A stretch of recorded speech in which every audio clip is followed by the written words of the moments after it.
pas seulement les labos qui sont en surmenage. Apparemment, ce sont aussi les sociétés qui travaillent pour les labos, ceux qui sont chargés des essais cliniques. Et c'est très important, vous imaginez, comme dans tout vaccin. Tous les vaccins, depuis la nuit des temps, depuis que les vaccins existent, il y a des essais cliniques qui quelquefois prennent des mois, des années. Là, on a beaucoup accéléré et c'est très bien. Mais la société Ventavia Research Group, qui est chargée des essais cliniques de Pfizer, eh bien, il y a un vrai problème qu'a révélé le British Medical Journal. Il y a une lanceuse d'alerte qui s'appelle Brooke Jackson. Brooke Jackson a travaillé en 2020, à l'automne 2020, pour effectivement ce Ventavia Research. Et elle a constaté des irrégularités dans la manière dont on traitait, dont surtout on testait, non pas traité, excusez-moi, mais on testait les vaccins. Effectivement, c'était la grande période des tests. Vous savez que les gouvernements demandaient aux labos, allez accélérer, on a besoin de vaccins, Et il y a cette histoire extrêmement forte. François, d'ailleurs, le journal François, le site François a traduit le texte, l'enquête du British Medical Journal qui porte sur plusieurs témoignages et c'est assez troublant. Xavier Bazin, bonjour. Bonjour. Vous êtes journaliste d'investigation, vous avez écrit, on vous avait reçu pour cela, Big Pharma démasqué aux éditions Guy Trédaniel. Vous avez lu cette enquête du British Medical Journal ? Oui, je l'ai lu avec attention et je ne peux pas dire que j'ai été très surpris parce que j'y ai trouvé. Je vais essayer peut-être de recadrer un peu le contexte pour bien comprendre pourquoi ces révélations sont maintenant très importantes. Oui. Parce que si on regarde juste le détail, on perd un peu la vision. D'abord, la vision, c'est que aujourd'hui, et ça fait des années que ça dure, mais pour les vaccins, c'est particulièrement spectaculaire, on a laissé les fabricants eux-mêmes, Pfizer, Moderna, tester par eux-mêmes leurs propres produits. Et c'est un seul essai clinique organisé par le fabricant Pfizer qui a permis son autorisation de mise sur le marché. Vous voulez dire, attendez, pour être précis, pardon Xavier Bazin, vous voulez dire que les laboratoires eux-mêmes engagent leurs prestataires de services pour tester, c'est ça? Ce sont eux qui testent ou qui embauchent des sous-traitants. Et ce n'était pas le cas avant, pour les autres avant? C'était pas le cas? Est-ce que ça n'a pas été toujours le cas? C'est la question qu'il faut se poser, c'est pourquoi c'est le cas et est-ce qu'il ne faudrait pas changer de système? Parce que peut-on faire confiance à Pfizer quand on sait que ils ont prévu cette année 30 milliards d'euros, plus de 30 milliards d'euros de chiffre d'affaires sur leur vaccin. Ça veut dire que les enjeux financiers étaient absolument considérables, avec donc des incitations très fortes à, bien sûr, orienter en tout cas les données. Et peut-on faire confiance à Pfizer pour organiser son essai clinique quand on sait que Pfizer est un multirécidiviste et qui a été condamné à de multiples reprises pour fraude et corruption? C'est quand même Pfizer qui, en 2009, a été condamné à la plus grosse amende jamais donnée aux États-Unis de 2,3 milliards de dollars pour avoir notamment versé des commissions à des médecins pour qu'ils fassent la promotion illicite d'un de leurs médicaments sur des enfants. Et en 2012, Pfizer a été condamné pour corruption de médecins et de représentants de gouvernement. Donc, et puis pour la petite histoire, je rappelle quand même que Jérôme Cahuzac avait déclaré que son fameux compte en Suisse avait été alimenté par Pfizer pour financer la campagne électorale de Michel Rocard. Donc vous voyez bien qu'on est dans un monde avec des milliards d'euros qui sont en jeu, où on peut déjà se poser la question de savoir s'il est bien raisonnable de laisser des fabricants de cette nature-là organisés par eux-mêmes et avec leurs sous-traitants leurs essais cliniques. Est-ce que juste, Xavier Bazin, effectivement, on peut se poser la question, et vous avez tout à fait raison de la poser. Est-ce que, en revanche, c'est pas une question de moyens? Est-ce que les gouvernants, les États, parce qu'il n'y a pas que la France, c'est le monde entier qui est concerné, ont les moyens de, effectivement, ce qu'ils devraient faire, peut-être, c'est de donner à des organismes indépendants de tester les vaccins. C'est pas une question de moyens, c'est une question de volonté. Il y a eu une délégation, effectivement, du pouvoir pharmaceutique à des entreprises, à des multinationales.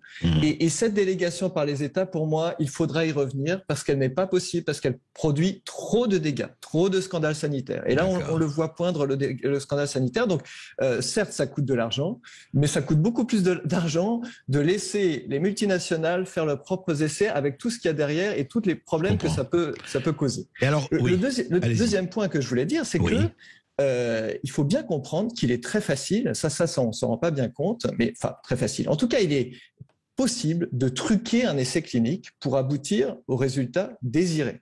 Et pour ça, il n'y a même pas besoin de falsifier les données, comme ça a pu être rapporté par le lanceur d'alerte du BMJ. Je rappelle quand même que GSK a été condamné pour ça. Pour avoir un peu maquillé son étude sur les antidépresseurs qu'ils ont lancés pour les enfants. Par exemple, ils avaient retiré de l'étude ceux qui avaient des effets secondaires trop importants en disant « Ah ben ils ont arrêté de même leur traitement ». Vous voyez, c'est une manière en fait de changer les résultats pour diminuer les effets indésirables. Vous voulez dire que c'est possible, vous dites carrément de truquer, ce qui est grave. De maquiller. Ça peut se faire aussi statistiquement. Le professeur Raoul avait bien montré comment Gilead avait masqué les insuffisances rénales causées par le remdesivir. Et comment ils avaient fait pour masquer les insuffisances rénales? Ils les avaient mixés avec des effets secondaires très peu graves, comme les constipations et les nausées, en disant, il n'y a pas d'effet significatif sur les effets indésirables. Donc, il faut bien comprendre qu'à tous les stades, en fait, de l'essai, on peut manipuler, maquiller les données. Donc, c'est une raison supplémentaire pour ne pas laisser les fabricants faire les choses eux-mêmes. Et en dernière chose, l'essai Pfizer en particulier sur les vaccins, donc c'est ce seul essai, je le rappelle, qui a permis une autorisation de mise sur le marché conditionnelle et qui a conduit à vacciner des centaines de millions de personnes sur la seule base de cet essai. Vous voulez dire qu'il n'y a eu qu'un seul essai, un unique essai, c'est celui de Ventavia ? Mais bien, non, c'est celui qui a conduit auquel Ventavia a participé. Ah oui, c'est ça, où Ventavia a conduit à l'autorisation de mise sur le marché conditionnelle, qui a conduit à vacciner des centaines de millions de personnes. Absolument. Et pourquoi il était plus facile encore que d'autres à truquer, cet essai? Parce que on ne regardait pas si le vaccin sauvait des vies ou pas. C'était pas du tout Or, il est difficile de cacher des morts. Et d'ailleurs, je signale entre parenthèses qu'au bout de 6 mois, il y avait plus de morts dans le groupe vacciné, d'après les données Pfizer, 14 morts dans le groupe vacciné, 13 morts dans le groupe non vacciné. Donc voilà. Donc en tout cas, mais l'essai clinique n'était pas dimensionné pour apprécier l'efficacité du vaccin sur la mortalité. Il n'était pas dimensionné pour apprécier l'efficacité du vaccin sur les hospitalisations, donc des critères assez durs. Il était dimensionné uniquement pour savoir si est-ce que le vaccin évitait des symptômes Covid confirmés par un test PCR. Alors ça, c'est très important de comprendre ça, parce que, je répète, des symptômes Covid confirmés par un test PCR. Oui. C'est là que vous allez voir que, moi, j'avais écrit, d'ailleurs, je me doutais qu'il y avait un loup. Parce que qui décide si on vous fait un test PCR ou pas quand vous avez des symptômes? Eh bien, c'est les médecins payés par Pfizer. Et donc, il était tout à fait possible de se dire, chez les vaccinés, on va éviter de faire un test PCR quand il y a des symptômes, comme ça on évite d'avoir des cas positifs. Et chez les non-vaccinés, par contre, dès qu'il y a des symptômes, on fait un test PCR. Mais ça, ce n'est possible que si vous savez qui a été vacciné et qui n'a pas été vacciné. Or, normalement, c'est impossible de le savoir. Mais bien sûr. Justement, le protocole est fait pour qu'on ne sache pas, pour éviter ce genre de à l'aveugle. Or, qu'a révélé justement cette lanceuse d'alerte, c'est que le protocole n'était absolument pas respecté et qu'il y avait possibilité de savoir qui était vacciné et qui n'était pas, ce qui rendait cette fraude possible, en tout cas une fraude possible. Et je signale quand même que Peter Doshi, l'éditeur du British Medical Journal, il avait relevé ce loup déjà il y a 1 an. Il avait dit, attendez, c'est bizarre, si on regarde non pas les tests PCR positifs, mais juste tous ceux qui ont eu des symptômes Covid, il y en a eu 1800 dans le groupe placebo et 1600 dans le groupe vacciné. Donc en fait, un écart, il y avait très peu d'écart. Oui, très peu d'écart. Et par contre, il y avait un énorme écart dans les tests PCR positifs. Donc si vous voulez, pour résumer, mais on peut pas, Xavier Bazin, juste un mot, résumer. On peut pas, mais ça ne permet, il n'y a pas la preuve que ça a été truqué. Enfin, je veux dire, il y a une possibilité, comme vous dites, mais il n'y a pas de preuve. En tout cas, ce que vient apporter cette lanceuse d'alerte, c'est qu'il y a la preuve sur certains sites d'essais cliniques que les procédures n'avaient pas été respectées, que les effets indésirables n'ont pas été suivis dans les temps, qu'il y a eu même falsification de données, et on peut évidemment imaginer dans quel sens tous ces biais pouvaient conduire. Et ce qui est encore plus choquant, c'est que non seulement donc on laisse Pfizer organiser les choses, mais quand il y a une lanceuse d'alerte qui interpelle l'autorité américaine, la FDA, en disant « Attendez, j'ai constaté des choses qui n'allaient pas dans cet essai clinique, qui étaient déterminants, encore une fois, pour obtenir l'autorisation qui allait faire vacciner des centaines de millions de personnes. » Bien sûr. Eh bien, la FDA n'a rien fait. La Food and Drug Administration, la haute autorité. L'autorité américaine n'a strictement rien fait. N'a dépêché aucune équipe d'enquêteurs, n'a rien fait. Et donc là, on est dans un problème majeur parce que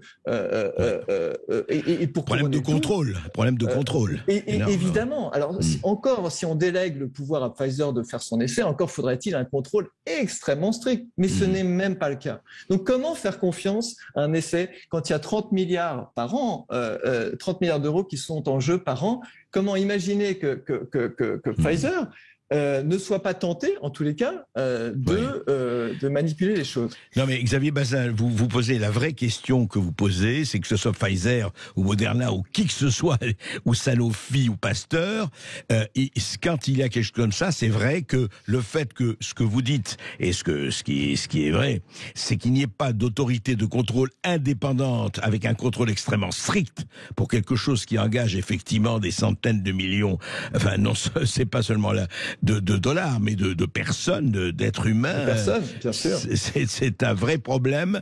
Maintenant, ça ne veut pas dire, effectivement, pour le moment, on ne peut pas dire que tout ça est à rejeter, etc. Mais il y a un problème, en fait, de fonctionnement dans ce qui se passe, quoi.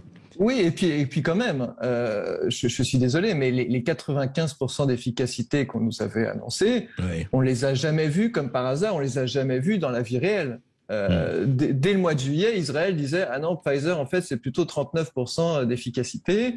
Et puis l'autre scandale. Alors là, on dépasse le cas de cette lanceuse d'alerte, mais comme par hasard aussi, c'est les premiers résultats sur lesquels se sont fondées les autorités pour donner l'autorisation ont été donnés à 3 mois. Or, on sait que l'efficacité maximale du vaccin, elle est à 3 mois et qu'après, les anticorps chutent. Et là, il y a une étude suédoise qui vient de sortir sur plus d'1 million de Suédois qui montre parfaitement qu'au bout de 6 mois, un peu plus de 6 mois, il n'y a plus aucune efficacité du vaccin. Zéro. D'où les troisième, quatrième et cinquième doses. Ouais, alors ça, c'est si on entre dans cette logique-là. Mais il y a peut-être autre chose à faire. Absolument. En tout cas, enfin, il y avait quand même un problème de ce côté-là. Et là encore, hein, c'est pas un hasard si c'est au bout de 3 mois qu'il y a eu ces essais, parce que Pfizer savait que l'efficacité diminuait après 3 mois. En tout cas, beaucoup de questions sont posées. Vous les avez posées, Xavier Bazin. La lanceuse d'alerte l'a posée. Il faut revenir là-dessus. On reviendra là-dessus. Encore une fois, avoir question à tout le temps. Toujours. Et puis de la transparence. Et puis, si je peux me permettre un dernier mot, de la transparence. Absolument. Il faut bien savoir que les chercheurs indépendants n'auront pas accès aux données de l'essai Pfizer avant 2025. Ah oui. Ça aussi, c'est quelque chose. Bonne information. Merci Xavier Bazin. Merci. Et vous posez beaucoup de questions et vous y répondez dans ce livre que vous avez écrit, Big Pharma démasqué, aux éditions Guy Trédaniel, je le rappelle. Et puis dans un instant, nous allons parler d'un autre livre, mais d'un tout autre sujet, avec Boualem Sansal, qui parle notamment de l'islamisme.